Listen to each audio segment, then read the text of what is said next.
अहमदाबाद विमान दुर्घटनेत 265 जणांचा मृत्यू झालाय। तर या विमान दुर्घटनेतून एकमेव रमेश विश्वासकुमार बचावलेत। मात्र ते कसे बचावले याबाबत अनेकांनी तर्कवितर्क लढवले। खुद्द रमेश विश्वासकुमार यांनीच आपबीती सांगितली आहे। आपण विमानातून उडी मारलेली नाही तर सीट बाहेर फेकले गेल्याचं सांगितलंय। त्यामुळे आश्चर्यकारकरित्या 242 जणांमधून केवळ तेच बचावलेत। वो मेरे नज़रों के सब सामने हुआ था।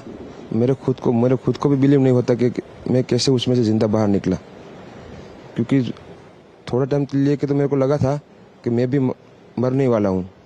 लेकिन जब मेरी आँख खुल के मैं देखा ना तो मुझे लगा मैं ज़िंदा हूँ। तो मैंने ट्राई किया, जब मेरी सीट थे वो मेरी बेल्ट निकाला, मैंने वो ट्राई किया जहाँ से निकल सकता वहाँ से, तो मैं निकल गया वहाँ से।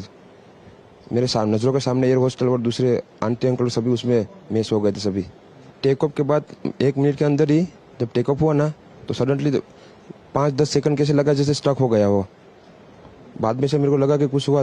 बाद में प्लेन में लाइट ऑन हो गई, ग्रीन और वाइट।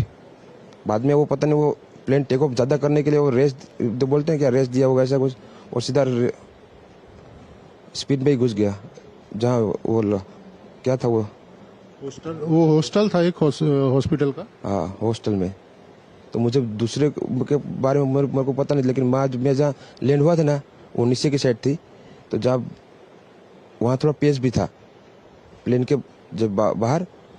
तो जब जैसे मेरा डोर टूटा ना सब, तो मैंने देखा ना जब सामने कि थोड़ा इधर पेस है, तो मैं ट्राई कर सकता हूँ निकलने के लिए। तो मैंने ट्राई किया निकलने के लिए, तो फिर मैं निकल गया उधर। फिर भी मेरे पता नहीं मैं कैसे बचा हूँ, क्योंकि मेरी नज़र के सामने ही सब 2 एयर होस्टल वो अंकल आंटी सब उधर ही सब। आप पैदल चल के आए वहां से निकल के? हाँ, और थोड़ा जब आग लगी ना मेरा लेफ्ट हैंड भी जल गया थोड़ा। फिर एम्बुलेंस मेरे को उठा लेके इधर आया हॉस्पिटल में।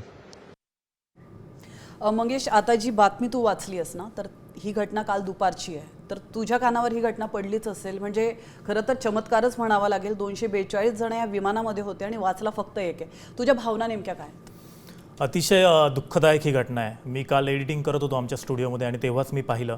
खरं तर भारताच्या इतिहासामध्ये हा आत्तापर्यंतचा सगळ्यात मोठा विमान अपघात मानला जातोय आणि भारताचा एअर स्पेस हा सगळ्यात सेफ मानला जायचा, कारण इथे खूप कमी अपघात as compare to foreign countries झालेले आहेत। पण हा एक खूप मोठा अपघात आहे आणि अपघातामागचं कारण लवकरच आपल्यासमोर येईलच, पण अतिशय दुःखदायक ही घटना आहे। नक्कीच, खरं तर ब्लॅक बॉक्स देखील मिळालेला आहे, DVR देखील मिळालेला आहे, त्यामुळे लवकरच ही घटना नेमकी कशामुळे झाली आहे याची माहिती देखील समोर येणार आहे।